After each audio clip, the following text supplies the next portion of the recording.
nakaraan yung di ba na, anak ko, magpakatatag ka sa biyaya ng Panginoon. Kung natatandaan niyo, di ba? Ayun yung nasa verse 1. So, may binigay siyang responsibilidad. Sino nga po si Timoteo?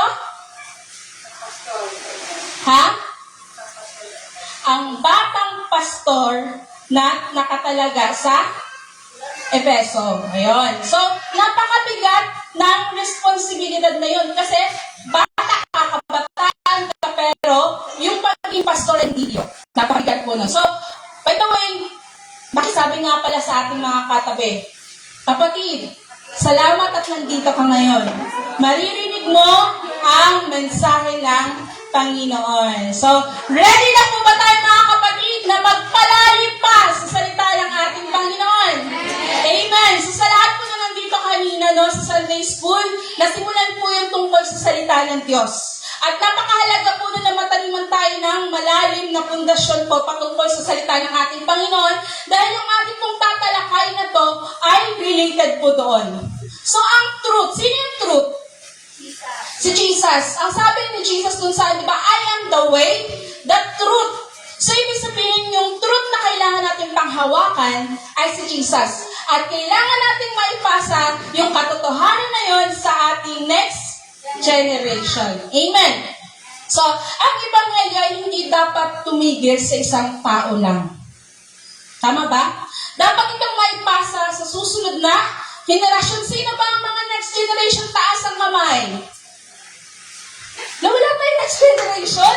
Hindi niya alam kung sino yung next generation? Pauwi na ba? Amen. Yung mga YGs natin dyan, yung mga childrens, yan yung ating mga next generation. Amen. So, ngunit bago tayo makapagturo sa iba, ang sabi dito, the gospel is one generation away from being forgotten unless it is intentionally passed on.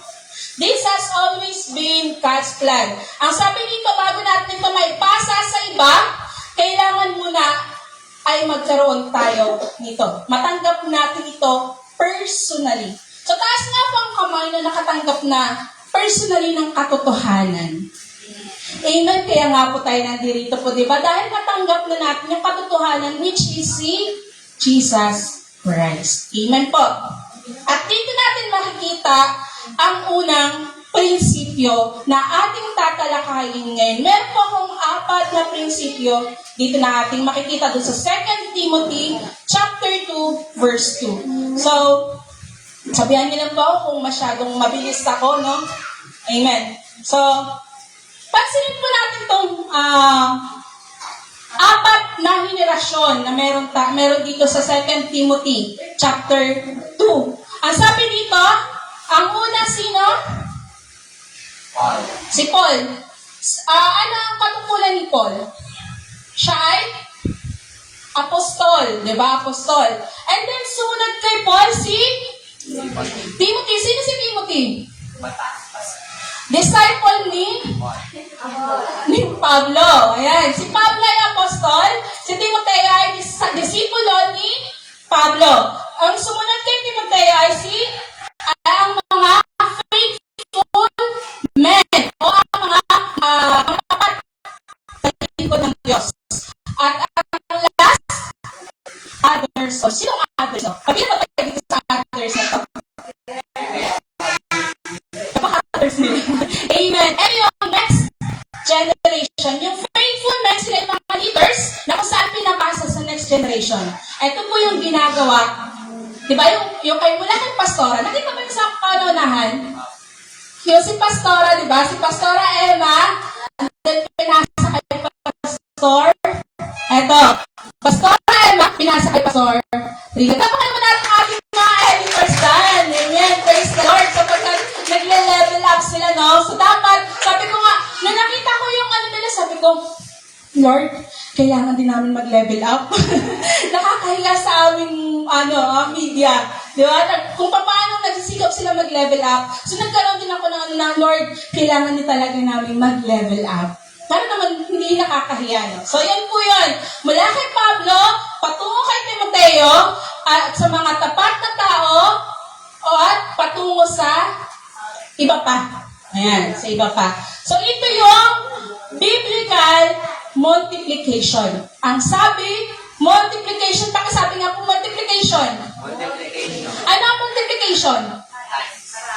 Times. Pagpaparami, di ba? Hindi division, hindi addition, hindi subtraction, kundi multiplication. So, yun po yung prinsipyo na makukuha natin doon. So, ang unang prinsipyo po natin makukuha dito, receive the truth personally. Katulad nga po ng sinabi ko kanina, na si Timoteo, personal niyang natanggap ang katotohanan na to. Magmula dun sa kanyang lola, di ba? Lola niya na si Loida, patungo sa kanyang ina na si Eunice, at si Eunice naman pinasa kay Timoteo. Kaya napakahalaga po na pinapasa natin yung ating pananampalataya sa ating mga anak. Di ba? Sigurado ako, sobrang proud ni Lydia at ni Eunice na makita nila na si Timoteo ay nagpapastol ng awa ng Panginoon. Si Pablo po ay mentor ni Timoteo. Amen. So, the things you have heard, ang sabi dito, ang mga narinig mo, di ba? Mga bagay na narinig mo. Sabi dito, bago naging guro si Timoteo, sabi dito, before Timothy could teach others, he first had to become a faithful learner. Bago nagturo or naging guro si Timoteo, naging estudyante muna siya. Pwede bang maging guro agad na hindi dumaan sa estudyante? Anong ituturo ng guro kung hindi siya dumaan, di ba, sa pagiging estudyante? So, bago siya naging tagapagpasa ng katotohanan, tinanggap muna niya ito ng personal. Dahil ang katotohanan ay hindi mo maibibigay kung hindi mo pa ito tunay na tinatanggap. Ito po yung sinabi ko kanina. Kaya ngayon po, ito yung naririnig nyo sa amin, ay bunga lang din po ito sa narinig namin, sa nagturo sa amin. Amen po. At pinapasa namin sa inyo ngayon. So, tulungan tayo ng Diyos na makuha talaga natin yung mensahe na yun, no? Para tumalim ito sa puso natin at maipasa din natin hindi lang sa ating mga anak, kundi sa ating mga kaibigan, sa ating pamilya, sa ating mga kakilala. Amen. So, una, tanggapin natin ang tamang aral. Ano ba yung tamang aral? Diba? Ito yung declaration of faith. Hindi na ako kanina kasi andito naman yung ating declaration of faith, no?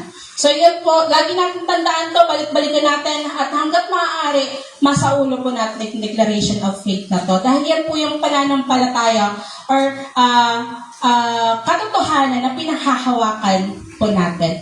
Amen. Hindi opinion ng tao ang pundasyon ng ating pananampalataya, kundi ang salita ng Diyos. Hindi tayo nakadepende o nakabase sa kung ano yung sinasabi ng tao. Bakit? Dahil iba-iba ang opinion ng mga tao. Amen po? Amen. Sa panahon ngayon, maraming boses ang naririnig natin. Lalo na sa social media. Di ba? Sino yung may alam ngayon sa issue? Di ba? Ang dami. Pagdating na sa mga naglalabasan din yung mga magagaling, di ba? Kagaling na tao nila may mga systematic, may mga syntax, mga ganon. Sabi ko, saan nakuha yun, di ba? Yung pagdating na sa mga doktrina talaga, ang lawak-lawak nun yun. Ayun. Social media, influencers, lalo na yung mga pina-follow natin, no? May mga narinig tayo sa kanila at iba't ibang paniniwala. Ngunit ang tanong ay, alin ang ating paniniwalaan? Kasi sa sobrang dami ng ating mga naririnig at na-encounter, nagkakaroon na tayo ng confusion sa ating sarili. Ano ba talaga ang totoo? Ano ba talaga ang dapat kong paniwalaan? So, yung natin receive the truth personally. Kasi kapag personal nating natanggap yung katotohanan, katulad na nangyari kay Pablo, personal niyang na-encounter yung truth. Diba? Kahit ano pang mga hindi siya nadala. Bakit? Personal niya yung natanggap eh. Kaya, kumbaga, hindi fake news ang nakarating sa kanya dahil mismo yung Diyos ang nangusap sa kanya. At ito yung pinasa niya kay Timoteo. Amen. Ang tunay na disipulo ay nakatayo sa katotohanan ng salita ng Diyos. Kung mayroon dapat manindigan sa katotohanan, tayo yun. Panindigan natin yung katotohanan. Ang sabi nga sa Ikalawang Timoteo chapter 1 verse 13. Ano po nakalagay dyan? Pakibasa po ang Tagalog. Sige po, sabay-sabay. 1, 2, 3, go! Gawin mo patayan ang mabubuting aral na tinuro ko sa iyo ang naglinig ka sa pananampalataya at sa pagpili na tinanggap natin sa pamamagitan ng ating makipag-isa kay Kristo Jesus. Amen. Hold fast the pattern of sound words. Pag sinabi kasing hold fast, ibig sabihin, huwag mong pakawalan ang tamang doktrina. Diba? Ang tamang doktrina. Huwag mo nang pakawalan pa. Dahil nandito ka na, alam mo na yung katotohanan. Kaya nakakalungkot lang ng mga kapatid na maraming mga lingkod ng Diyos na nagsimula sa tama, pero nagtatapos sila sa mali. Kasi marami silang tinatangkilik na kapag pakiramdam nila o sa perspective nila is pasok yun, kukunin nila. At yun na yung panghahawakan nila dahil ano sa kanila? Kumbaga, pabor sa kanila. Which is hindi. Ang sabi nga, di ba, hindi dapat yung kaisipan natin ang pinapasok natin sa Bible, kundi yung sinasabi ng Bible ang ipasok natin sa ating isipan. Exegesis and eisegesis. Yun. So, Acts, anong sinasabi ng Acts? Chapter 20, verse 27, mga kapatid. Sabi dito, Paul declared the whole counsel of God. Hindi pinili ni Pablo ang mga madaling pakinggan lamang. Itinuro niya ang buong kalooban ng Diyos. At ito yung ginawa niya dun sa gawa, di ba? Sa mga gawa. Dineklara niya yung, sige nga pa pakibasa. Kaya sa araw na ito, sinabi ko, wala akong pananagutan kung mapahamak ang sino man sa inyo sapagkat hindi ako ang nag-atubiling ipahayag sa inyo ang buong. Hindi ako nag-atubiling ipahayag sa inyo ang buong layunin ng Diyos. Hindi niya sinikreto. Bagkos ibinahagi niya ito. John chapter 17, sabi dito, sinabi ni Jesus, your word is truth. Ang katotohanan ay hindi nagbabago dahil lamang sa opinyon ng tao. Amen po? Dahil matibay yung saligan ng katotohanan. Diba? So, pero hindi sapat na alam lang natin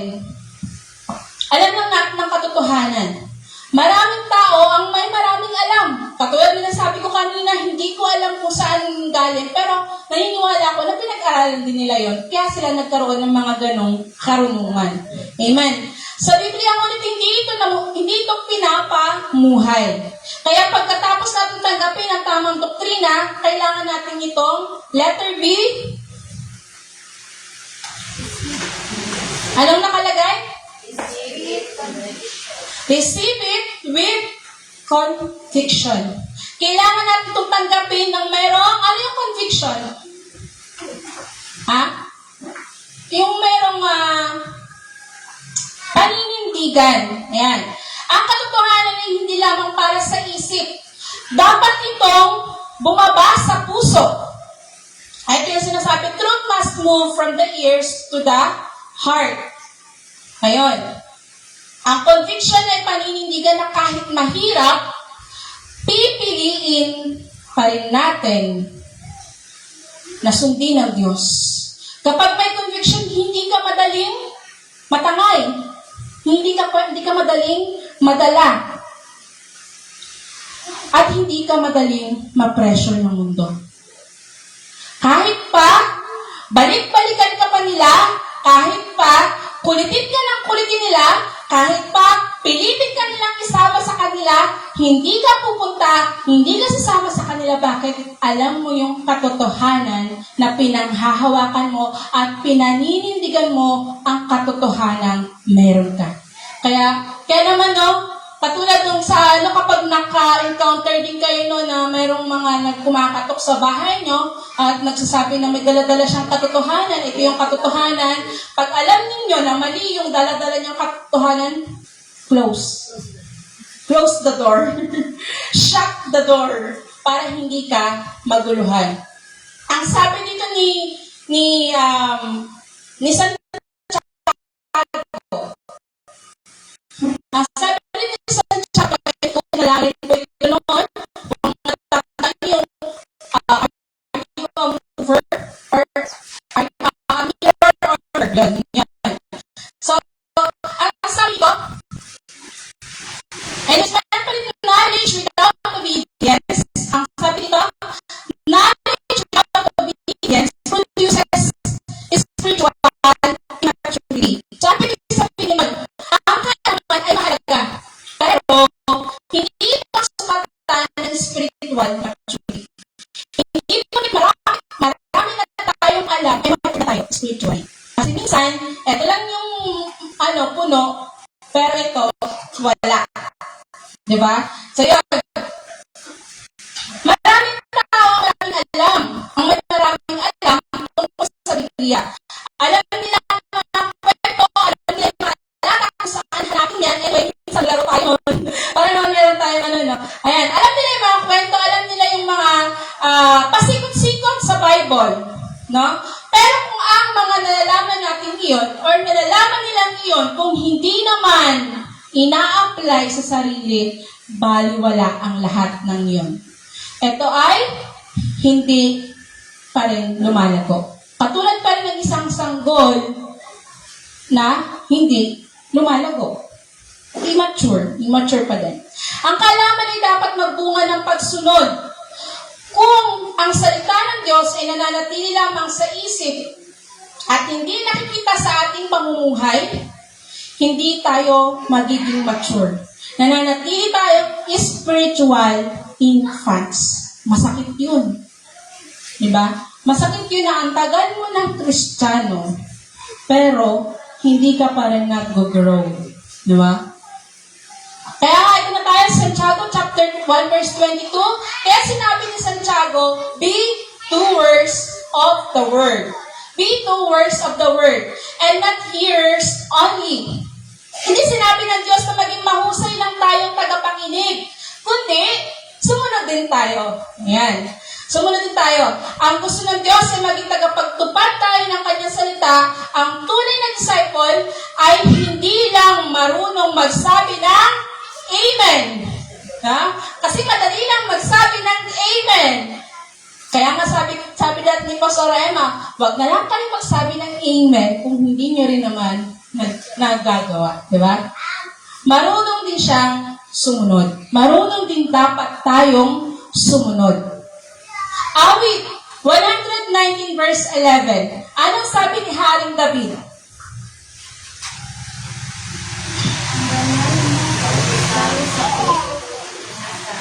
Upang huwag akong magkasala laban sa iyo. Amen. I have hidden your word in my heart. Bakit hindi natago sa puso? Bakit kaya sa puso? Hindi dito. Hindi, minsan kasi nakakalimutan. Lalo na pag makakalimutin, mawawala. Pero kapag nasa puso, ito ay, kumbaga, hindi siya mawawala. Hindi siya mawawala. Kaya nga naman, di ba, kapag yung meron tayong mga narinig na sobrang encouraging word sa atin, at kumbaga, talagang yung word na yun ay nakatulong sa atin, tumatatak yun. Tumatatak yun sa puso natin. Bakit? Dito siya dumidiretso. Amen. Dahil kapag ang salita ng Diyos ay nasa puso, ito ang gagabay sa ating mga desisyon. Diba? Sa ating mga desisyon at pamumuhay, hindi sapat na sa notebook lang. Okay. Hindi sapat na sa notebook lang nakasulat ang salita ng Diyos. Maganda po na nag-take down notes, no? Pero napakahalaga din po na ito ay nilalagay natin sa ating mga puso. Amen po. Colossus. Ang sabi sa Colossus chapter 3 verse 16, ang salita ni Kristo ay manahan ng mayaman sa inyo. Sa buong karunungan na nagturo at nagpayo, ang lalim, KJV kasi, dito mababaw, ang salita ni Kristo ay hayaan ninyong lubusang manatili sa inyong puso. Salamat na.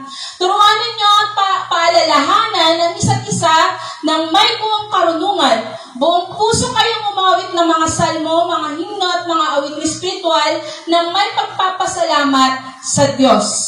Amen. Ang sabi dito, let the word of Christ dwell you richly. Doon tayo sa manahan, yung salitang manahan. Ayan. Ang salitang dwell or manahan ay nangangahulugang manatili o mamahay. Mamahay sa ating puso. Amen? Ang salita ng Diyos ay hindi dapat maging bisita lang sa atin kapag linggo. Di ba? Kasi kapag wala, alam niyo po, kapag walang Bible study, kaya napakaganda yung may mga Bible studies po, no? At patuloy po namin ipopromote yung FB na yan. Kasi napakahalaga po na hindi lang talaga Sunday na nakakarinig tayo ng salita ng Diyos. Hanggat maaari, yung buong linggo natin ay meron talaga tayong ng salita ng Diyos. So, hindi lang dapat maging bisita sa ating mga puso yung salita ng Diyos, dapat itong maging permanente naninirahan sa ating puso araw-araw. So, taas ang kamay dyan ng mga nag-i-strap, si Nanay Ninay kahit hirap na hirap, praise God, dahil gusto niya raw sumunod sa pinag-uutos ng Panginoon. Yun yung maganda, di ba? Na, saludo ko sa lahat po no, nagnanais na makasunod sa kalooban ng Panginoon. Na sabi niya kanina, kahit mahirap, hindi ko talaga alam yun. Ano ba yung strap? Ano ba yung realization na yan? Yung teaching na yan? Application na yan? Pero dahil gusto mong sumunod sa Panginoon, ang Diyos ang magbibigay sa'yo ng karunungan para magawa mo yun. Andito po kami para gabayan po kayo. Kaya, praise God, palakpakan nyo nga po ang Panginoon. Mabuti po ang Diyos sa buhay po ng bawat isa. At naniniwala po ako na kapag pinagpatuloy po natin yon, mag-grow ang church na to hindi lang in numbers, kundi in knowledge and spiritually. Amen po? Amen. So, salamat sa isa. Ang sabi dito sa isang illustration, at praise God na answered prayer talaga to, no? Na dati, pinapangarap ko lang to. Pinapangarap ko lang to. Sabi ko, Lord, alam mo Lord, maganda magturo or mag-preach na mayroong nakikita sa monitor na hindi na lang ini-imagine, nahihirapan mag-imagine yung congregation. Ano kaya yun yung nasa illustration na yun? Eto na siya. May picture para hindi po tayo mahirapan kung ano ba ang ibig sabihin ng illustration na to. Ang sabi dito, a student cannot teach a subject he has never learned. Likewise, believers must first become devoted students of God's Word before they become teachers of others. Halimbawa po, sabi nga po, ang isang estudyante, hindi siya magiging mabuting estudyante. O halimbawa, isang, anong course mo, Jenny? Business ad. Halimbawa, si Jenny, isang estudyante ng business ad. Hindi niya makakamtan yung kanyang pangarap kung hindi siya magiging estudyante. Amen po? At kahit ba alam niya, memorize niya yung nilalaman ng libro na yon, kahit balik-balik pa, kahit nakapikit si Jenny, alam niya yung nakalagay na sa libro na yon, pero kung hindi naman niya ginagawa yung nasa libro na yun sa actual training. Yung diba, may actual training, diba, na ginagawa. Kapag hindi niya ito, bumagsak siya sa actual training. So, tingin ba natin, maaabot ni Jenny ang pagiging niya? Hindi. Diba? So, napakahalaga na aralin. Kung sa naaral yung libro, ito ay ina-apply. Amen po. So, yun po yung ibig sabihin po. Katulad po sa ating mga Kristiyano, Kristiyano, hindi tayo lumalago dahil lang sa dami ng nalalaman natin, kundi sa dami ng ating sinusunod. Ang sabi nga po doon sa nabasa ko na, kapag ang isang tao ay tumigil na, ayaw na mag-aral, ibig sabihin, hindi na siya lalago. Bakit? Huminto na siya mag-aral. Kaya ang nangyayari, nag-stuck na lang din yung binabalik-balikan nila lang kung ano yung natutunan niya noon. Hindi na nagle-level up. Kaya napakahalaga po na tuloy-tuloy pa rin tayong mag-aral. At dito po tayo sa ating application, make Bible study a priority. Hanggat maaari po sa lahat ng tahanan ay mayroong Bible study. Pero yung Bible study po natin ito po yung Bible study na ginagawa natin. Yung pag-aaral po mismo sa Bible. Yung sinasaliksik, di ba sabi nga ni Joshua, nasaliksikin ang salita ng Diyos day and night. Hindi lang saliksikin, meditate. Di ba? I-meditate natin yung salita ng Diyos. Kaya tanongin natin ang ating sarili, ang sermon ba ay nagpaparami lang ng notes sa aking notebook? O ito ay nagpapabago ng ating mga buhay? Sabi ko kanina, maganda na meron tayong notes sa notebook dahil meron tayong nababalikan. Every time na, ito pala yung sulat ko sa talaga, ganito ako dati kaalaw. Di ba? Pag yung nababalikan mo. Di ba? So maganda yun. Pero dapat, nasusunod natin yun. So, ang Bible study ba ay dagdag kaalaman lang o nagbubunga ng pagsunod? Anyway, mga kapatid, ang layunin ng isang tagapagturo ay matuto ang kanyang tinuturuan. Kaya, malaking katuwaan sa amin ng mga nagturo na kapag nakikita namin na yung mga tinuturuan namin ay nag-grow at nakikita namin na pwede na rin silang mag-lead ng mga Bible studies. Kaya looking forward ako sa mga mag-exhort dito, no? Sa mag-exhort dito, magugulat na lang tayo yung mga may mga mag-rise up, okay, ako sa exhortation, ako sa presider, di ba? Ako lang dyan sa Word of God, sige. Isang malaking kadalakan sa amin na kapag nakita po namin kayo na nag-grow at nagagamit sa ministeryo ng Panginoon. At take note po mga kapatid ha, hindi po ito nakadepende sa edad. Kasi sabi nga si Abraham ay nagsimulang mag-serve sa Lord ilang taon? 70? Kung di ako nagkakamali, 70 years old. Si Moses, 80. So, ibig sabihin, mga kapatid, hindi sa edad, wala sa edad. Wala sa edad. Hindi natin pwede na, matanda na ako, hindi na ako magagamit. Hindi po. Dahil nakadepende pa rin po sa pagnanais natin na magamit tayo ng ating Panginoon. Amen po? As long as meron tayong desire, ano yan? Your desire will make you on fire. And your duty will make you stay. Your devotion will capture God's attention. Alam niyo po, yun ang hindi ko talaga nakalimutan sa tinuro ni Pastor Lito. Kaya every time na nagde-devotion ako, lagi kong nakukuha ko yung attention ng Panginoon. Kaya sa lahat ng mga nagde-devotion dyan, ibig sabihin, kinukuha natin yung attention ng Panginoon para yung fresh revelations ay naibibigay sa atin ng Panginoon. Pangalawa, learn sound doctrine. Ayan. Dahil ang sabi nga dito, kailangan nating matutunan ano ba yung ating pinanghahawakan para naman kasi sa panahon ngayon, ang dami pong lumilitaw ng mga doktrina. Tama po? Pero naniniwala tayo, ang pinaniniwalaan po natin is merong isang Diyos na may tatlong katauhan. At meron silang iba't ibang trabaho. Amen po yung pinaniniwalaan natin na live what you believe. Kailangan nating kumbaga ipamuhay kung ano yung ating pinaniniwalaan. Ang salita ng Diyos ay hindi lamang para magkaroon tayo ng impormasyon, ito po yung lagi namin sinasabi dito, kundi magkaroon tayo ng transformation. Sipin niyo po, kung lahat tayo, lahat ng maniniwala sa Panginoon ay na-transform ang buhay, sa tingin niyo magkakaroon tayo ng magandang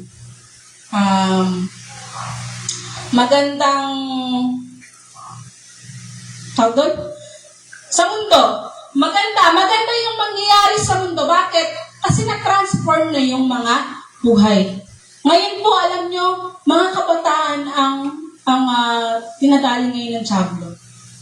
Mga kabataan ang daming mga buhay ng mga kabataan ang nasisira at nakakalungkot lang.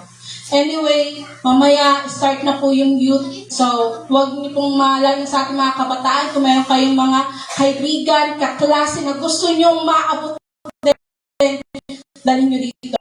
Magsisimula na yung pag-judge mamaya. At meron itong napakaganda ng tatay doon. 500 session. Now, which is, hindi siya nabibigyan ng pansin. Pero dapat pala, kailangan nating alamin yung 5 katanungan na yun. So, kailangan natin pamuhay kung ano yung ating mga naririnig. Dahil sa ating, kapag ito ay ating ipinamuhay, makikita ito sa atin yung pagbabago. Amen po. Andyan pa ba kayo? Amen. Guard the truth faithfully. Nasa pangalawang prinsipyo na po tayo. Ano yung unang prinsipyo na dapat na makukuha natin doon sa 2 Timoteo?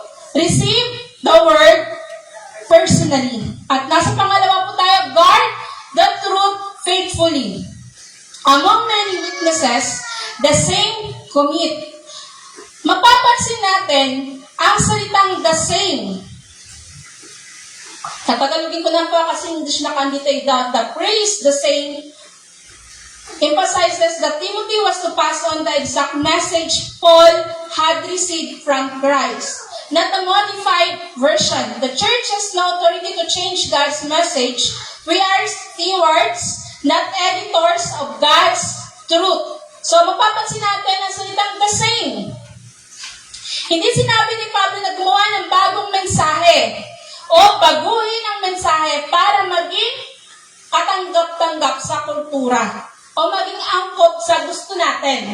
Hindi po, no? Ang ipinasa ni Pablo kay Timoteo ay siya rin dapat ipasa ni Timoteo sa iba, walang dagdag, walang bawas. Kasi nakalagay sa Bible, di ba, sino mang magdagdag, ay idadagdag sa kanya yung parusa.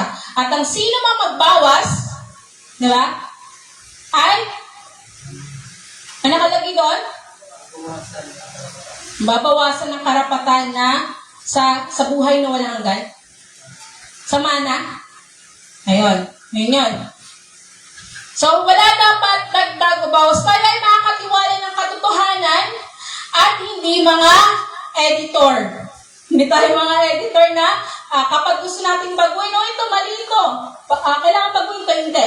Kasi, tayo ay pinagkatiwalaan lamang. At wala tayong karapatan na baguhin yung katotohanan na ibinigay sa atin. Amen. Diyan pa po ba kayo? Preserve biblical doctrine. Kailangan nating, ano ba pag sinabi preserve? Ano ba pag sinabi preserve? Kailangan ingatan. The gospel never changes even though culture changes. Ang ebanghelyo ay hindi nagbabago kahit nagbabago ang mundo. Tama ba? Ang dami na pong nagbabago sa mundo, mga kultura, kahit na nagbabago yung kultura, nagbabago yung isipan or yung opinion ng tao. Nagbabago yung mga uso, tama ba? Nagbabago yung mga uso, di ba? Ngunit ang salita ng Diyos ay nananatiling totoo magpakailanman. Magbago na lahat. Ang sabi nga, di ba, lilipas ang langit at ang lupa, ngunit ang salita ng Diyos ay mananatili kailanman. Hindi ito pagbabago. So, ibig sabihin kung hindi pa na nagbabago ang salitang ito na pinanghahawakan na siyang katotohanan, so dapat hindi rin magbabago yung ating isipan na papalitan yung katotohanan na meron tayo. Para mga kapatid, hindi tayo matulad na nagsimula ng tama at natapos sa mali. Dahil ito yung katotohanan na pinanghahawakan natin. Ang sabi sa Galatia, chapter 1, verse 8 to 9, do not accept another gospel. At sinasabi kasi nga, nung kapanahonan nila, marami pinapapasok at may mga naging gospel. Diba? Ang sabi ni bakit din ang babala ni Pablo? Sabi dun sa Galatia, datapwat kahit kami ang isang anghel na mula sa langit, ang nangalan sa inyo ng anumang ebanghelyo na iba sa aming ipinangalan sa inyo, ay itakwil siya. Gaya ng aming sinabi ng una, ay sinasabi ko ulit ngayon, kung ang sino man ay mangaral sa inyo ng anumang ebanghelyo na iba sa inyong tinanggap, ay itakwil siya. Ang sabi nga doon sa ibang version, sumpain siya. Dahil di ba yung kinasal Mika, nasa Galatia din tayo, di ba? Dapat, alam natin, mahigpit natin pinanghahawakan yung katotohanan na meron. Kaya dito napakatindi ng babala ni Pablo kay Timoteo. Sabi ito, kahit isang anghel pa, ang mangaral ng ebanghelyo, huwag natin itong tanggapin. Ipinapakita nito kung gaano kahalaga ang pag-iingat sa kadalisayan ng ebanghelyo. Huwag natin hayaan na yung ebanghelyo ay mapalitan ng mga puro-puro o haka-haka lamang. Tingnan po. Ang sabi sa Tito, chapter 1, verse 9, na may hawak ng tapat na salita na ayon sa aral, upang siya makapangaral din ng aral na tapat at sumaway sa mga nagsisi sa lansang. Lalim, no? Lalim ng ano. Ang isang lingkod ng Diyos ay dapat humawak ng maigpit sa tamang aral. Hindi parang manalo sa debate, hindi tayo nakikipag-debate, di ba? Kundi upang maituro ang katotohanan at maituwid ang mga nalilinlang. Yan po yung ating trabaho. Ang maingatan ang bawat isa at ang ating mga sarili na hindi tayo mailigaw ng kamalian. Amen po? Ngunit hindi sapat, kung meron pa nga dito sa Timothy, 1 Timothy chapter 6 verse 20, guard what has been entrusted to you. Ang ebanghelyo ay isang kayamanang ipinagkatiwala sa atin.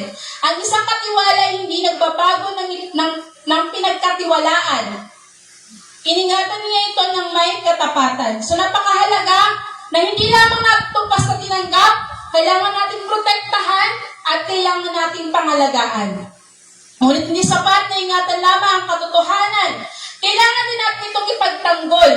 Kasi marami nga mga pumapasok na mali. So tayo na alam natin yung katotohanan, ipagtanggol natin yung katotohanan na yun. Amen? Sapagkat kapag hindi binabantayan ang katotohanan, mabilis na pumapasok ang kamalian. Kaya ang tapat na disipulo, letter B, protect it from error. Kailangan natin itong protektahan mula sa kamalian or mula sa mali. False teaching spreads quickly if truth is neglected. Tunay po yun, no? Ang sabi nga dito, ang maling aral ay hindi basta dumarating na halata. Pansinin po natin ito, tandaan natin ito ha. Ang maling aral ay hindi basta dumarating na halata. Madalas itong nakabalot sa magandang salita. Tama? Magagandang pangako. At minsan ay gumagamit pa ng mga talata sa Biblia. Kaya sinabi ng Diyos na maging mapagbantay tayo. Nasabi dun sa ikalawang Pedro chapter 2 verse 1, false teachers will arise. Marami ang mga bulaang propeta na papasok upang hikayatin yung mga ano, no? At take note, hindi yung sa labas, kundi yung sa loob ang ano nila. Yung kukunin, di ba? Ang yung nasa loob. Kaya sinabi ni Pedro na magkaroon ng mga pula, na magkaroon ng mga pulaang propeta na lihim na magpapasok ng mapanirang aral. Pansinin ang salitang lihim, no? Ibig sabihin, hindi sila agad makikilala. Kasi nga, kapag ka sa unang tingin, akala natin, uy, maganda, okay naman, pasok sa ano namin. Pero later on, iba pala yung kanilang dala-dala. So, kailangan maging maingat tayo. Kaya kailangan natin kilalanin ang tunay na katotohanan upang makita ang kamalian. At kailangan natin laging ipanalangin sa Panginoon na tulungan tayo na bigyan ng discernment spirit, no? Napakalaga na meron tayong discernment para makita natin at maramdaman natin mali ito. Para hindi na tayo mas lalo pang ma-attach doon. Kasi ito kasi mahirap kapag na-attach tayo doon, pero yung pala, mali na. Diba? So, napakahirap na maalis tayo doon. So, ito pong mga talatang nakasulat, kasi meron po akong 32 slides, at ang oras ay 11:12 na. So, basahin niyo na lang po sa bahay na yung mga talata. Meron ditong Acts 20, chapter 20, verse 29 to 30, 2 Timothy chapter 4, verse 3 to 4, and then 1 John chapter 4, verse 1. Basahin na lang po na sa bahay, no? Napakahalaga po na sa lahat, sabi ko, lagi namin sinasabi dito, lahat ng mga nangangaral dito na hindi lang basta kayo makinig, kundi pag uwi ninyo sa bahay, tingnan ninyo tama ba yung sinabi. Katulad ng mga taga-Berea, di ba? Yung ginagawa ng mga taga-Berea, pagkatapos nilang makinig sa pinapangaral ng mga apostol, pag uwi nila sa bahay, bubuklatin nila yung scroll. Tinitingnan nila kung tama ba yung sinasabi ng mga nangangaral na yun. So, dapat meron din tayong gawin, double check ba? Kung sigurista tayo pagdating sa katotohanan. Diba?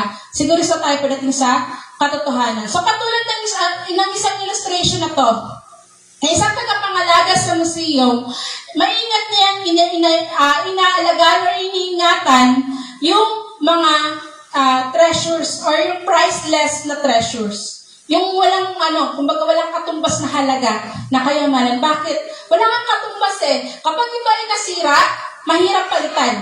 At posibleng hindi na mapalitan. Di ba po? So, katulad ng salita ng Diyos, kailangan natin itong ingatan at pahalagahan. Katulad ng isang napaka-priceless na kayamanan. Amen po? Priceless po ang salita ng Diyos.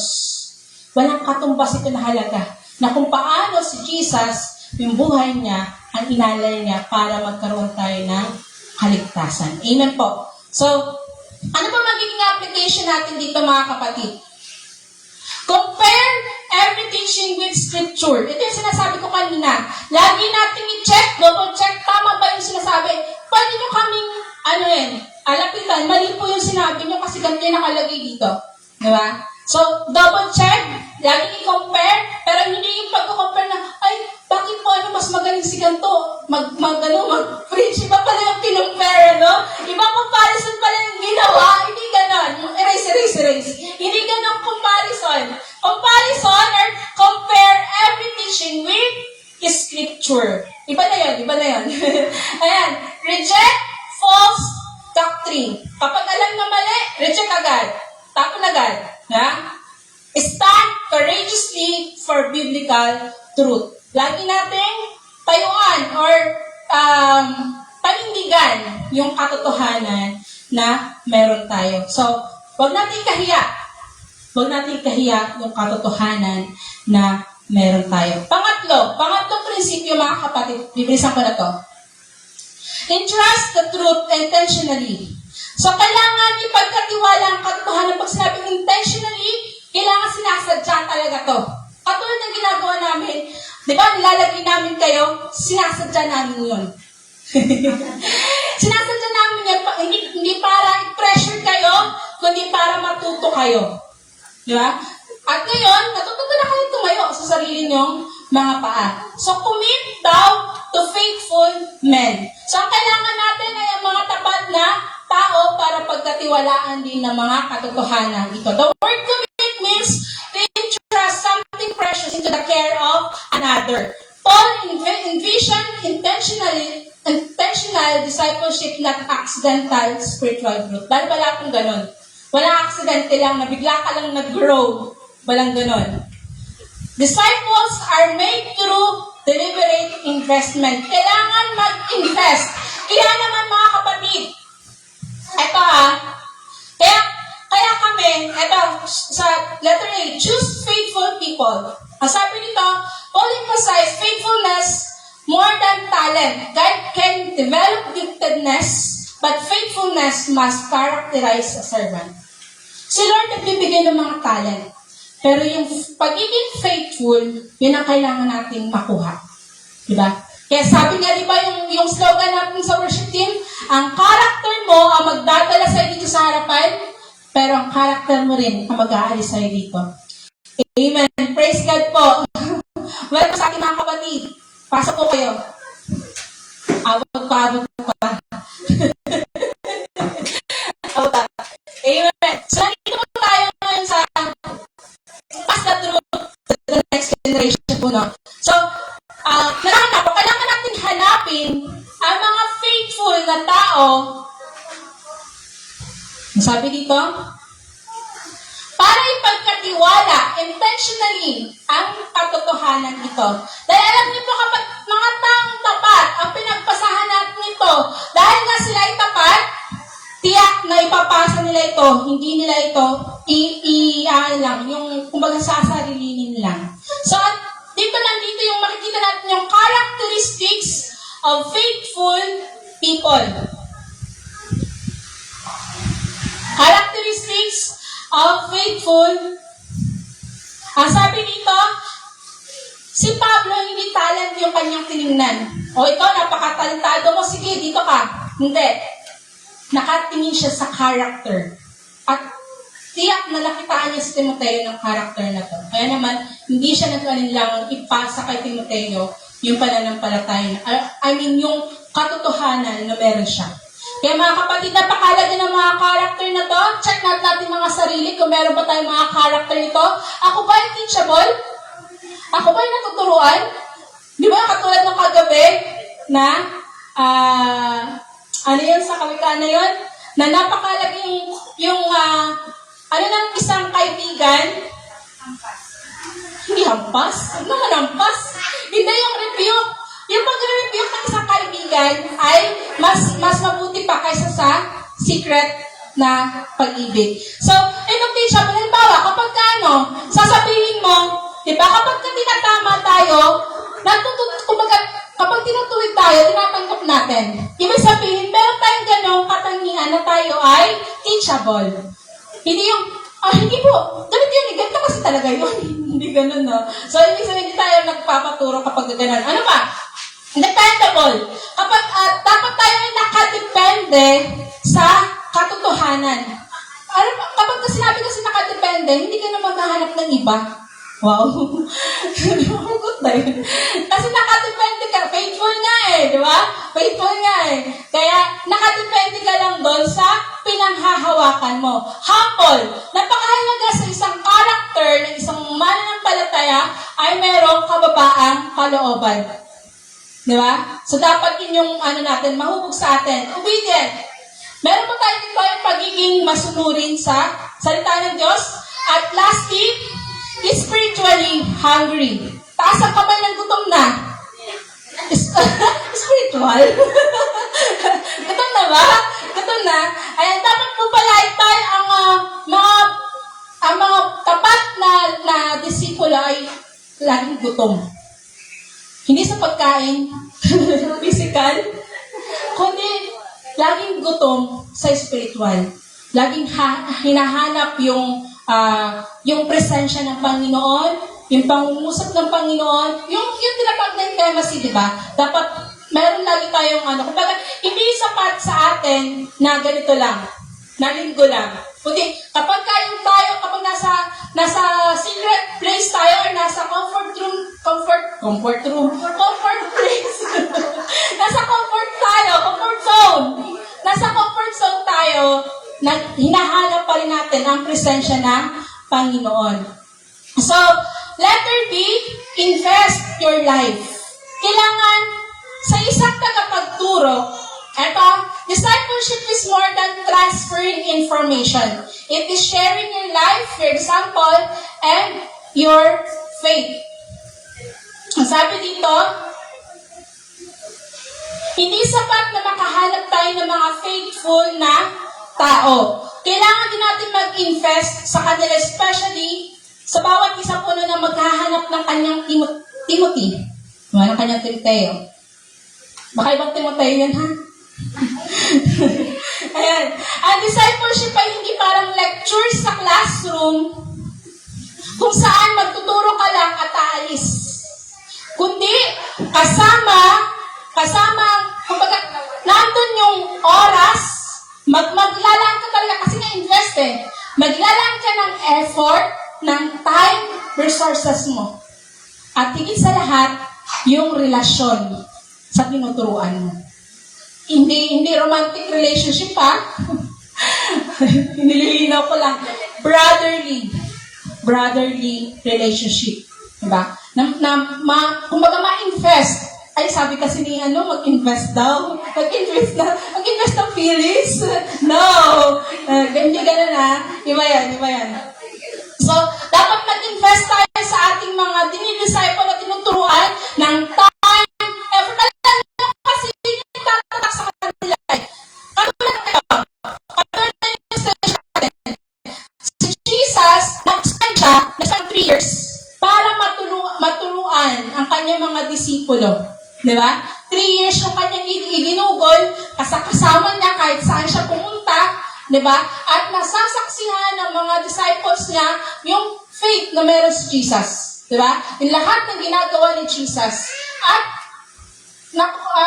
kinopya nila yon kung ano yung nakita nila kay Jesus. His greatest strategy was not building the crowds, but developing people. I-develop talaga or hubugin ang isang disipulo. Napakaganda nung hindi lang yung mukha ang makuha. Diba? Minsan, magkamukha na kayong dalawa dahil lagi kayong magkasama. Hindi ganun, kundi yung pananampalataya at karunungan na makuha, mai-transfer talaga na mabuti sa ating mga tinuturuan. So, ano yung ating magiging application po dito, mga kapatid? Mentor younger believers. Kailangan nating mag-mentor o aralan yung mga batang mananampalataya. Lalo na yung mga bago pa lang sa pananampalataya, kailangan nila ng encouragement natin, ng tulong natin. Kasi hindi pa nila alam paano magbasa ng Biblia. Saan ba ako magsisimula? Paano manalangin? Hindi pa nila alam yun. So napakahalaga na i-mentor, tuturuan natin sila ganito yung tamang pananalangin, dito ka muna mag-umpisa, huwag mong biglain, yung gano'n. So dapat ma-mentor natin sila ng tama at mayroong right din na foundation patungkol sa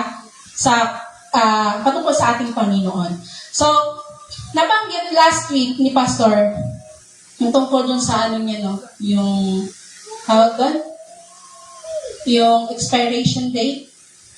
Expiration date, tama? Due date. Napakahalaga kasi hindi natin alam yung buhay na meron tayo, no? So, napakahalaga na sabi nga, kaya nga yung sina Pastor Joseph, di ba may mga ilid na sila, naghahanap sila ng mga mananampalataya na mapapasahan nila ng kanilang karunungan. Yun na yung goal nila ngayon, ang maipasa yung karunungan at katotohanan na meron sila para hindi ito mawala at mamatay. Hindi ito magtatapos sa kanila, kundi merong magpapatuloy nito. At ganoon ang ginagawa namin, mga kapatid. Ipinapasa namin sa inyo yung katotohanan para mawala man. At doon yung nangyari kay Pastora Emma, mawala man yung leader sa iglesia, mawala man kami, magpapatuloy ang iglesia nito dahil dala-dala niyo yung katotohanan na ipasa namin sa inyo yung katotohanan at ipagpapatuloy ninyo hanggang sa susunod pang henerasyon.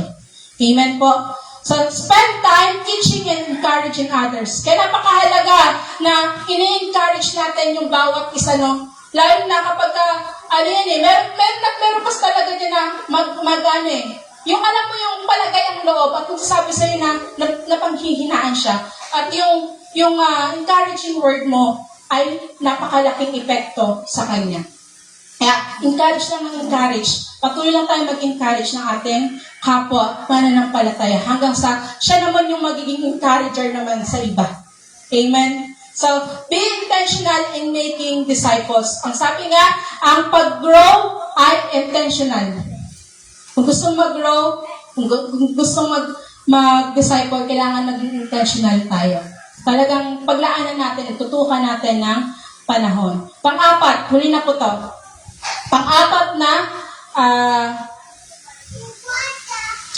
prinsipyo na makikita natin sa 2 Timothy chapter 2 verse 2, multiply the truth continually. Ano yun? Di ba yung biblical multiplication? Yung plano ng Diyos is biblical multiplication. Ito na yun. Multiply the truth continually, who shall be able to teach others also. At mula kay Timoteo, ito ay ipapasa din sa iba din. God's plan is multiplication. The goal of discipleship is not simply producing followers, but producing disciple makers. Ang makabuo tayo ng mga matuturuan din natin, or mga disciples. Healthy churches continually reproduce spiritually mature believers. So, dapat ang church na to ay nakapag-produce pa ng marami pang mga mature believers. Mag-grow ng mga kaluluwa. Hindi natatapos ang discipleship kapag may isang taong lumago. Ang layunin ng Diyos ay multiplication. Kapag lumago na ako, ipapasa ko sa susunod. At kapag lumago na yung susunod, ipapasa niyo ulit sa susunod. Ganun lang po yung cycle. Cycle ng multiplication. Ang isang disipulo ay gumagawa ng isa pang disipulo. At ang disipulong iyon ay gumagawa rin ng iba. Para siyang networking, alam niyo yun, yung networking meron sa taas, pababa ng pababa, hanggang sa dumami. Dumami yung kanyang line. So, ganun po yung sa pagpapahagi or pagpapasa ng katotohanan. Ang sabi dito, ang tunay na sukatan ng matagumpay na ministeryo hindi lamang kung ilan ang dumadalo, kundi kung ilan ang naging disciple maker. Di ba mayroong pastor maker? Dapat meron tayong disciple maker. Ayan. Letter A, equip others to teach.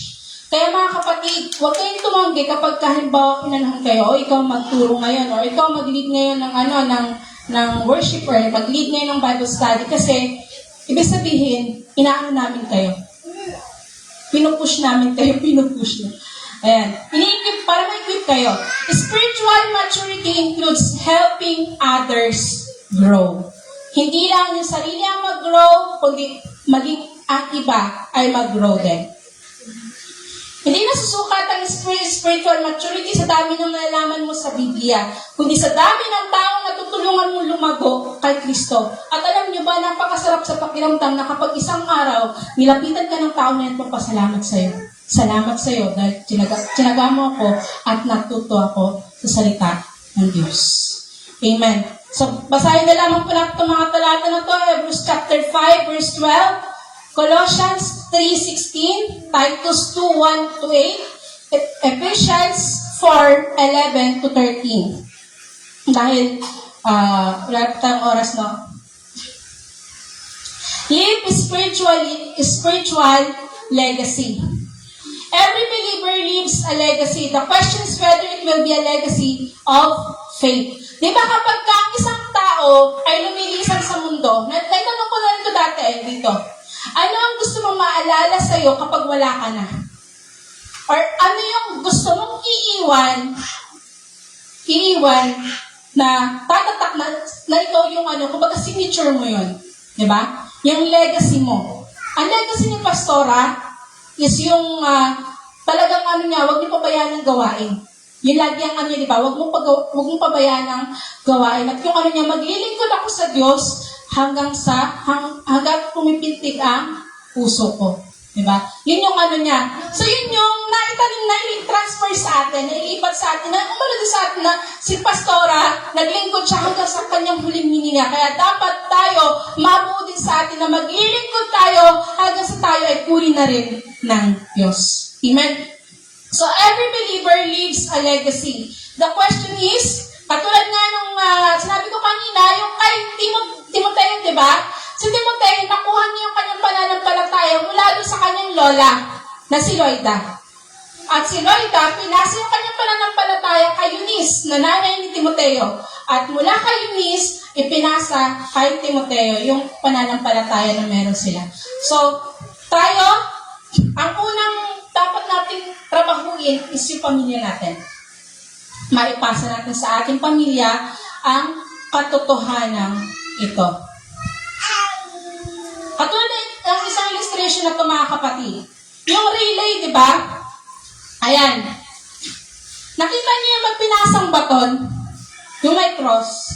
Ipinapasa yung pananampalataya. Napakahalaga na sabi nga doon sa umpisa natin, di ba? Hindi lang mawala sa atin or hindi magstay sa atin, kundi magpatuloy pa din. Katulad ng history natin, bakit nabuo yung history? Kasi may mga nagpatuloy. At napakahalaga na, sabi dito na really race, the victory depends not only on running well, but on successfully passing the baton. Hindi mabilis, o kung gaano ka mabilis tumakbo, kundi kung paano mo ito natapos ipasa yung baton. Ayun yung relay. So, the gospel is God's baton, na kung saan, ito dapat yung naipapasa natin yung gospel. So, one generation must faithfully hand it to the next generation. So, ano yung ating magiging application po dito, mga kapatid? Ito yung magiging katanungan natin ngayon. Who is teaching me? Sino ba ang nagtuturo sa akin? Kanina ba ako kumukuha ng karunungan? Or sino bang nagtuturo? Sino ang nagtuturo sa akin? O sino ang tinuturuan ko? Ito yung magiging tanong natin ngayon. And sino ang magpapatuloy na maglilingkod ng sinimulan ko? Ito yung magiging application natin ngayon. Sino ba ang nagtuturo sa akin? Sino ang tuturuan ko? Sino ang papasahan ko? At sino ang magpapatuloy ng inumpisahan ko? So, ito po yung nalit na po tayo, mga kapatid, sa conclusion natin, no? Paul's ministry continued because he invested in Timothy. Nagpatuloy yung ministeryo ni Pablo na kahit siya ay wala na, or kahit nasa bilangguan pa siya, nagpapatuloy yung paglaganap ng salita ng Diyos sa pamamagitan ni Timoteo. Dahil nag-invest si Pablo ng time, ng effort, para maipasa niya ito kay Timoteo. Wala siyang sinayang na panahon. Timothy's ministry would continue if he invested in faithful men. At sigurado ako na naipas niya ito sa mga tapat na tao. Kaya nga, yung katotohanan na inaabot makating sa atin. Di ba? And those faithful men would continue the work by teaching others also.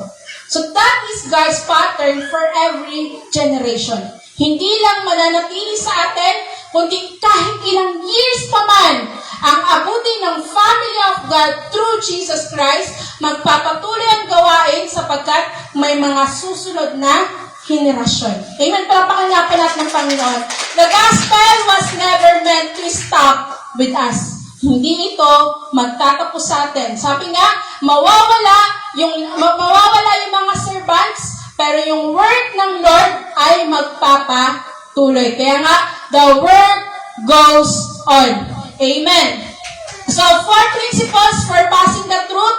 Para po pinakang-summarize natin. Una, receive the truth personally. Pangalawa, guard the truth faithfully. Pangatlo, entrust the truth intentionally. And lastly, multiply the truth continually. Magtamis kayo nga po tayong lahat, mga kapatid. Nawa ay mayroon po kayong natutunan, no, sa ating pong tinalakay ngayon, sa binigay sa atin ng Panginoon. At salamat po sa inyong oras at panahon, no?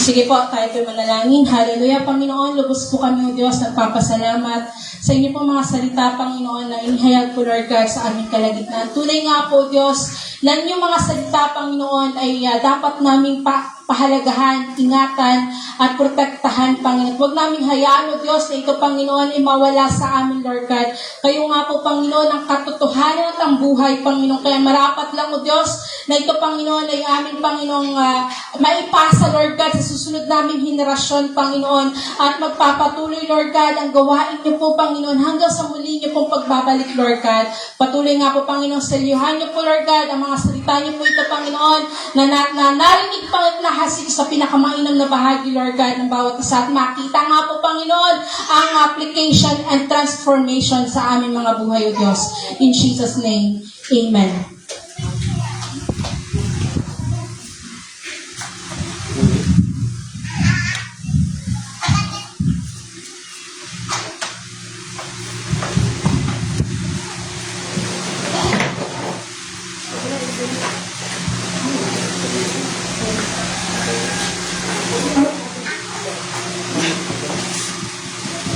Amen. Sige po mga kapatid, tayo po'y dumako sa pagbibigay.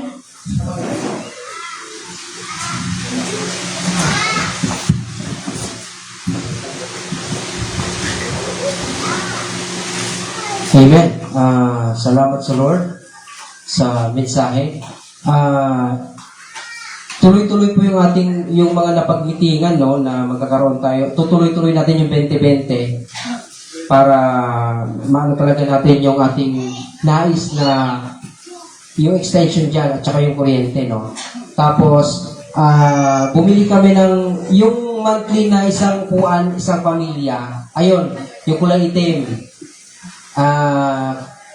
Nagano kami, investment na rin yan dito sa church eh. Tsaka tayo din naman gagamit yan.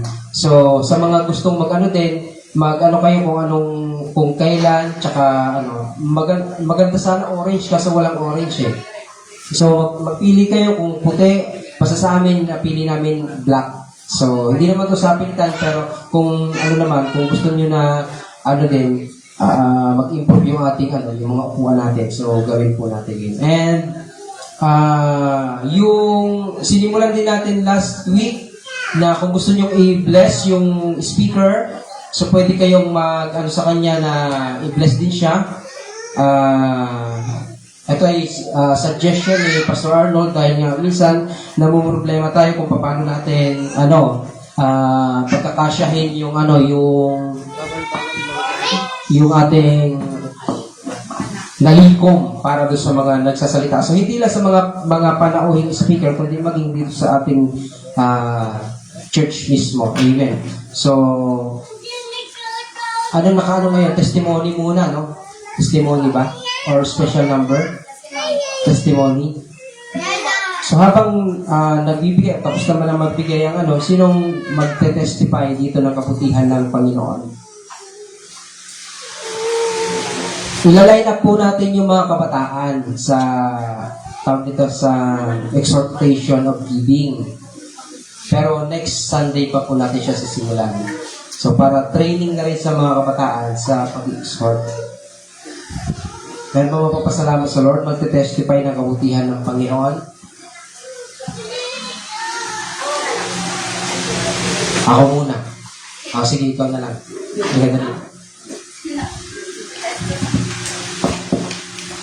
Gusto ko lang po magpasalamat sa Panginoon dun sa first ever house visitation po namin sa bahay nila Pastora July sa Women's Ministry. Palakpakan po natin yung lahat ng mga kananayan. At yun, pinagpapasalamat ko po yun sa Panginoon dahil tunay po na napakasaya, no, na meron tayong ganong banding sa mga nanay. Kaya sa next po, kay Ate Rochelle, nawa, mas madami pa po tayong mga nanay na magkakasama at makompleto po tayo. No? At yun, mabuo talaga yung comfort, yung closeness ng bawat isa, at yung comfort, yung pagiging panatag natin sa bawat isa, no? Na hindi na tayo mahihiyang mag-share ng ating mga nararamdaman. Yun, pinupuli ko ang Panginoon, siyang mataas sa buhay ng bawat isa. Amen. Dapat naman talaga, tsaka mga kalalakihan, magkakaroon tayo. Amen. So, lalamangan natin sila. Amen. At ako nagpapasalamat sa Lord kasi di ba paparating yung paparating pa lang yung ating anniversary, kumuha kami ng laptop doon. At yan nga yun, kasi na yun, yung gamit ng asawa ko kanina. So, malaking bagay siya kasi nga nakakagawa tayo ng yung mga PowerPoint, no? Tapos, isa pa sa purpose din namin noon ay magamit din sa halimbawa, mga online na work, di ba? Kaya lang, habang papalapit yung nape-pressure ako kasi laki ng hindi ko napansin na ang laki pala ng tubo. 1K pala mahigit every month yung tubo niya. So, kinuha namin siya ng isang taon. So, 12K mahigit yung naging tubo dagdag doon sa presyo ng laptop. Kaya sabi ko, naku, papalapit yung abente. Kaya nagkukumahog na ako, puro gastusin tayo nun, di ba, anniversary. Sabi ko talaga, paano kaya to? Pero alam niyo ba, pinagpapasalamat ko sa Lord. Kasi nga, di ba, kumahog. Tapos, yung mga inano ko na, kumbaga pambayad doon, alam niyo ba na hindi yung nagalaw? Kasi may mga ginamit ang Lord na nag-send sa Gcash, ganyan. Tapos yun yung naibayad namin. Yeah. Kaya sabi ko, habang namumroblema na naman kami ngayon kasi mag-abente na naman. Kumbaga iniisip ko, si Lord, kumbaga, hindi kami pababayaan kasi gagamitin talaga yung laptop na yan. Una, for the glory of God, at saka, talaga yung maging source of namin income. Kaya pinagpapasalamat ko sa Panginoon. So, sino ka sa yung ipag-pray pa? Ay. Amen. Tuon po natin ang ating mga kamay sa offering basket. Lord, napakabuti niyo po sa buhay namin. Lord, maraming salamat sa araw na ito na nandito kami ngayon sa inyong bahay sambahan. Lord, patuloy niyo pong i-bless ang perang ito para magamit sa iyong banal na sambahan. Ganon din po ang perang maghahawak nito. Palakasin niyo po ang kanyang espiritual na katawan. Lord, pagpalain niyo po ang mga taong walang sawang nagbibigay ng perang ito at i-bless niyo po ang kanilang araw-araw na trabaho, ang kanilang araw-araw na buhay at maraming salamat po sa lahat ng ito. Sa iyo po ang papuri at salamat sa pangalan ni Jesus. Salamat din pala sa Lord, no? Humabol talaga sila, tinika. Layo po nila. Batangas pa po yan sila Kaya ako, nagkakaroon ako ng desire talaga na abutin yung lugar nila na yun. Para hindi sila panay ang biyahe. No? Mga plano yan. Mga plano. Doon sa lugar nila Nika, abutin natin, magkakaroon talaga ng gawain doon. San Bartolome, magkakaroon talaga ng gawain. Kina Troy, San Marcos, magkakaroon tayo ng gawain. Kina Sister Maricris, doon banda sa Candelaria pa sila, Sister Maricris. Magkakaroon ng gawain doon. Kina Jimwell sa Santo Angel, magkakaroon tayo ng gawain. Yan yung mga plano. At alam ko yan na may kalooban ng Panginoon, iluhod natin sa panalangin po talaga. No? Amen. So, meron tayong communion.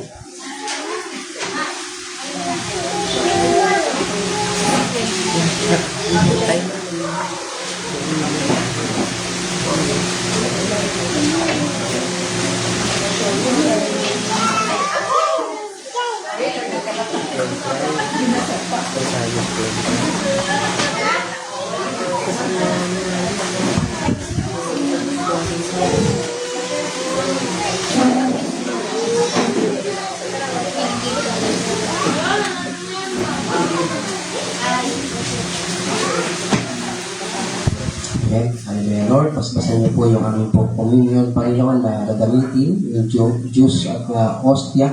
Ito ang patuloy, Panginoon, na kumilos sa lahat ng ito, na mapaalala nito sa amin, Panginoon, yung inyong sakripisyo sa krus ng Kalbaryo. In Jesus' name, Amen. Ayan. Nakapicture na po yung tao ko dito sa mga Amen. Habang pinamimigay yung ating communion, basahin ko po muli dito sa Lucas chapter 22, verse 14 to 20. Nang sumapit na ang oras dumulog si Jesus sa hapag kasama ang kanyang mga apostol. Sinabi niya sa kanila, matagal ko nang hinahangad na makasalo kayo sa hapunan pampasko na ito bago ako magdusa. Sinasabi ko sa inyo, hindi na ako muling kakain ito hanggang sa ito'y maganap sa kaharian ng Diyos. Dumampot siya ng isang kopa at matapos magpasalamat sa Diyos ay ibinigay iyon sa kanila. At nagsabi, kunin ninyo ito at paghati-hatian. Sinasabi ko sa inyo, mula ngayon hindi na ako iinom nitong katas ng ubas hanggang sa pagdating ng kaharian ng Diyos. Dumampot din siya ng tinapay at matapos magpasalamat sa Diyos ay kanyang pinaghati-hati iyon at ibinigay sa kanila. Sabi niya, ito ang aking katawan ay inihahandog para sa inyo. Gawin ninyo ito bilang pag-alaala sa akin. Kaya hindi naman, tinampot niya ang kopa pagkatapos maghapunan at sinabi, ang kopang ito ang bagong tipan ng Diyos na pinagtibay ng aking dugo. Ang aking dugo na mabubuhos alang-alang sa inyo. Amen. Nabigyan na po ba lahat? Kung meron na pong lahat, itaas natin ang ostya. Panginoon, maraming salamat po. Dahil sa pamamagitan po ng pagkain ito ng tinapay na ito, ay patuloy po namin, Panginoong, maaalala ang inyong pong katawan na nabayupay doon sa krus ng Kalbaryo. Ang inyong katawan, Panginoon, na pinaglaruan, ginugbog, pinagupit ng paulit-ulit, Panginoon. Pinako at pinatay upang ang lahat ng sasampalataya sa inyo, Panginoon, ay magkaroon ng buhay. Salamat dahil hindi niyo po ipinagkait ang inyong katawan. At sa inyo nga po mga latay kami po nagsagaling. Sa pagkain po namin ito, Panginoon, hayaan niyo, Panginoon, na aming pong alalahanin, kasalamatan, at taglayin sa aming mga katawan din po ang inyong sakripisyo. Ayun po natin.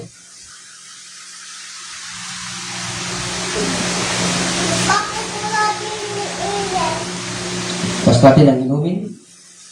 Muli, Panginoon, maraming salamat. Dahil sa pamamagitan po ng inumin ito, ay maalala po namin ang inyong dugo na napuhos, Panginoon, una sa Getsemani, gayon din po sa Gabata kung saan kanilati ko ng paulit-ulit, at ang kahuli-hulihan ay sa Golgotha kung saan ka, Panginoon, binawian ng hininga. Lord, sapat ang dugo po ninyo upang linisin at patawarin ang bawat isa po sa amin kaano man karumi, Panginoon, ang aming pong mga kasalanan. Salamat sa kapatawaran. Salamat sa inyong dugo. Sa pag-inom nga po namin ito, Panginoon, ay amin pong alalahanin, pasasalamatan at patuloy nawang taglayin sa aming sarili ang inyong pong sakripisyo. Inumin po natin.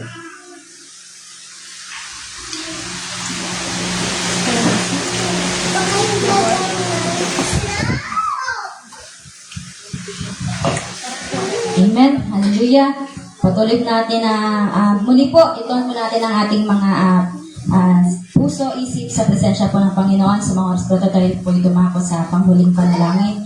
Hallelujah, Lord, Father God. Panginoon, minsan pa kami po nagpapasalamat po, Diyos, sa iyo sa natapos po, Panginoon, na gawain mo, Lord God. Maraming salamat po, Panginoon, sa paggabay, Panginoon, at sa pangunguna, Lord God. Maraming salamat, Lord God, sa iyong mga salita na aming pong mga narinig, Panginoon. Dalangin po namin, Lord God, patuloy po, Panginoon, itong itanim, Panginoon, sa aming pong mga puso, Lord God. At maraming salamat, Panginoon, sa patuloy na pagpapaalala, Panginoon, sa amin na yung katotohanan, Panginoon, na aming pong tinanggap ay hindi po dapat namin ito, Panginoon, sarilinin, bagkos, Panginoon, ay maipasa. Dapat na maipasa, Panginoon, sa mga next generation, Lord God. Kaya naman, Lord God, patuloy po namin, Lord God, na dalangin. Continue to raise, Panginoon, sa iglesia ito, Panginoon, ng mga disciple makers, Lord God. Continue to raise people, Lord God, na mga na merong pagnanais sa sumunod po, Panginoon, sa iyo. Continue, Panginoon, na mag-raise ka po ng mga alagad mo, Panginoon, na merong desire, Lord, na magpasa, Panginoon, o mangaral din po, Panginoon, sa iba, na yung katotohanan, Panginoon, ay patuloy na lumaganap, Lord God, at ang lahat, Panginoon, na mga tao, Panginoon, ay makakilala rin po, Panginoon, sa iyo at makatanggap, Panginoon, ng katotohanan, Lord God. Wala po ibang katotohanan, Panginoon, kundi ikaw lamang po, Panginoong Jesus. Ang iyong pong ginawa, Panginoon, sa krus ng Kalbaryo, at siya patuloy na sa amin ay nagligtas, Panginoon. Tanging ikaw lamang po, lang po yun, Panginoon. Kaya naman, Lord God, maraming salamat din po, O Diyos, sa iyo pong lingkod, Panginoon, na ginamit. Patuloy mo nga rin po, Panginoon, siyang i-bless pa, Panginoon, ng karunungan, ng wisdom na nagmumula po, Panginoon, sa iyo, Lord God. At patuloy na pag-apuyin mo siya, Panginoon, ng mas grabe pa, Panginoon, sa paglilingkod, Panginoon, sa iyo, Lord God. At patuloy mo siya, Panginoon, na encourage, Panginoon, ano man yung kanyang maramdaman, Panginoon, ano man kanyang makita, Panginoon, Lord God, huwag mo siyang hayaang manghina. Bagos patuloy mo siya, Panginoon, palakasin, Panginoon, at mapagpatuloy niya, Panginoon, yung kanya pong nasimulan, Panginoon, na paglilingkod at paghahayag, Panginoon, ng iyong mga salita, Lord God. Patuloy, Panginoon, na i-bless mo din po maging kanyang buong pamilya, Panginoon, sila Faith, sila Labing, Panginoon, sa Pastor Lito, yung even, Panginoon, yung mga kapatid, Panginoon, dito, sustain everything, Lord God, na kailangan po, Panginoon, ng aming mga kapatid, Panginoon, at patuloy, Panginoon, na ikaw mag-provide, Panginoon, ng lahat po, Lord God, ng kanilang pangailangan, Lord God. Maraming salamat po, Diyos, sa aming mga kapatid na naglaan ng oras, panahon, effort para po makapunta sa iglesia, Lord God. Patuloy din po, Panginoon, na ikaw ang patuloy na mag-bless, Panginoon, sa kanila. Higit sa lahat, spiritually, Panginoon, Lord God. At patuloy na yung mga salita ay kumilos, makakilos sa iyong pong mga buhay, Panginoon. Hindi lang, sabi nga ni Pablo, hindi lang basta tagapakinig, but doers of your words, Panginoon. Nawa, patuloy na makita po ito, Panginoon, sa mga alagad po na nandito, Panginoon, sa iyo pong iglesia, Lord God. Salamat po, Diyos, at patuloy ka po, Panginoon, na magbigay tapang at desire, Panginoon, sa bawat isa, Lord God. Purihin ko, Diyos, at dakilain ka. Maraming salamat sa iyong presensya. Maraming salamat sa iyong patuloy, Panginoon, na pagbibigay, Panginoon, sa amin ng katagumpayan. Purihin ko, Diyos, at dakilain ka. In Jesus' name, Amen. Praise the Lord. Taas natin yung mga kamay. Sumatin lahat ang basbas ng Panginoon. Nawa ang pag-ibig ng Ama at ang pagliligtas ng Panginoong Yesukristo, ang gabay at patnubay ng Banal na Espiritu, at ang hindi malirip na kapayapaan ng Diyos, ang mag-iingat sa ating puso't kalooban, ngayon at magpakailanman. Sa bawat aspeto ng ating mga buhay, sa buong isang linggo na naman, gabayan tayo, tulungan tayo, palakasin tayo, pagtagumpayin tayo, palayain tayo, pagalingin tayo ng Panginoon, at patuloy, ingatan ang lahat ng gawa ng ating mga kamay, pagpalain ang lahat ng gawa ng ating mga kamay. May the Lord keep you and bless you, and make His face shine upon you, and give you peace in Jesus' name. Amen. God bless. Meron po tayong kabataan mamaya, and kalalakihan, and give. Amen.